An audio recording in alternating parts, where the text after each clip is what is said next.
Holy crap, I'm so sorry. I've been so busy, I've missed it on 5 days. I'm doing terribly with this day-by-day review. Anyhow, I'm back. I'm gonna review some movies. I recently moved my collection over here because I was having to layer DVDs on top of DVDs. See all of those rows there? That one? Well, actually it's like there, there, there, and there. Those are all my movies. Oh. Okay. Alright. Some of these I actually got a while ago. I can't believe I haven't reviewed this sooner. Alright. I got this for last Christmas. This is Werewolves on Wheels. This is a Grindhouse film from, when is it from? 1971. And, really, I'm not sure quite what to make of this. Personally, I enjoyed it, but, there's really not that much werewolf action, and the MPAA had to trim this one down a lot, apparently. So, what little werewolf action there is actually trimmed down. As I understand, the ending is confusing partially because, well, I guess they ran out of time and they just kind of had to throw something together, or just kind of ends unfinished. And, yeah, the werewolf, there's only some really good werewolf action right at the end, but before then it's kind of a lot of them just this gang riding around on their motorcycles, and every now and then there's something to do with the werewolf. I'm not really sure. The tagline's great: if you're hairy, you belong on a motorbike.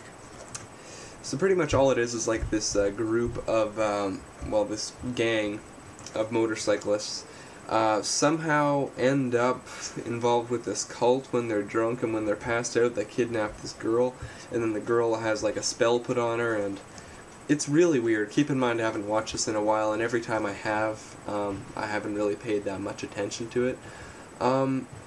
But yeah, you know what? Generally, I enjoyed this movie. Unless you're into Grindhouse movies, don't get this, don't touch it, don't come near it, and have a little patience for it, because, you know, it's just got that great 70s feel to it. But quite frankly, you know, I didn't like it at first, but after a while it grows on you, and, you know, for that, I like it. This doesn't have a whole lot of special features on the DVD.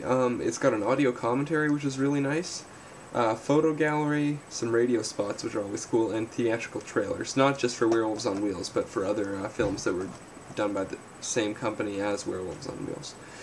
So, actually, you know what, for back then, that's actually pretty good, considering that they probably didn't shoot any behind-the-scenes stuff. So, you know what, good release and decent movie. I'm going to move on, and quite frankly, I'm not sure if I've already reviewed this or not, but this is Beyond the Door.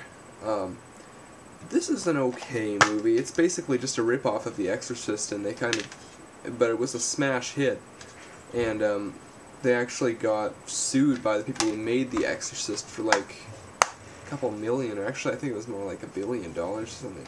I'm not even sure, but it's kind of like if The Exorcist was more of a Grindhouse film, and this was done in Italy, so, you know.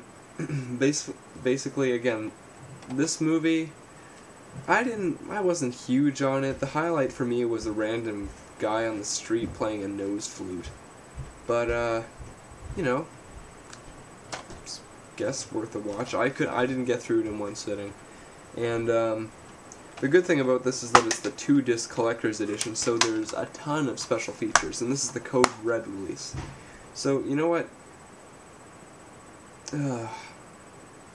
I would say, you know what, give this one a rent, because it's not the best movie, but the special features kind of make it worth your while. So rent it, and then if you enjoy it that much, go out and buy it. But really, there's not really much to say about the plot. It's a rip-off of The Exorcist, and, yeah. I think there's some other movies thrown in there too. By the way, anyone who's wondering, I haven't actually seen The Exorcist, and I want to see it, and I will see it someday. Most of the movies I watch are really obscure, as you can probably tell. Again, not sure if I reviewed this already, but this is Creature from the Black Lagoon. This is one of the Universal monster movies, and this came out in 1954, same year as Godzilla. What's interesting is even though it came out in 1954, this still has a 14A rating in Canada, so that's kind of impressive. Yeah. So, Creature from the Black Lagoon, pretty much just this, has something to do with an expedition or something, like to the, God, it's been a long time. It's just these people go on some sort of expedition. I'm not sure, it might, I think it's the Nile River? Yeah, it's probably the Nile River. And, then they're, I think, trying to capture some sort of, it's either an archaeological expedition or they're trying to discover some weird kind of fish. Quite frankly, I don't remember. I think it's an archaeological expedition. I'm probably mixing up different movie plots. But pretty much when they're there, they end up discovering this weird monster, which is the Creature, and, or as he's referred to in fanboy terms, as the Gill Man. And the costume for this is phenomenal. It's, like, amazing, and way more than you would expect from 1954, especially from one of these types of monster movies. I was watching this, and when I saw the Creature, I'm just like, wow, something this good is really out of place in this type of movie. So, yeah, that was kind of nice. So, yeah, pretty much typical monster movie fare. That's really all I have to say. It's a typical monster movie from the 50s, a creature feature, but it's really, really well done. So for that, I definitely recommend that you get it. Now, this comes with 3 films. So Creature from the Black Lagoon and its 2 sequels. So I guess, what was the next one? I think it's The Revenge of the Creature, which is the next one. Revenge of the Creature is more of a typical monster movie. This time, one of the Gill Men is captured and is taken to, I guess, SeaWorld, where it is put on display like a whale or any other kind of fish that would be in an aquarium. So, yeah, inevitably he escapes and just goes on a rampage through town, and that's pretty much it. So, definitely not quite as good as the original, but it's campy, it's entertaining, and I recommend both of the films as a result. Also, this release is fantastic. I know what Universal has done with these releases, these Universal Studios Special Monster Collector's Edition. I'm not really sure what they're called. You can get this one with you can get this same thing with Frankenstein, the Wolfman, and I think something else, I'm not sure.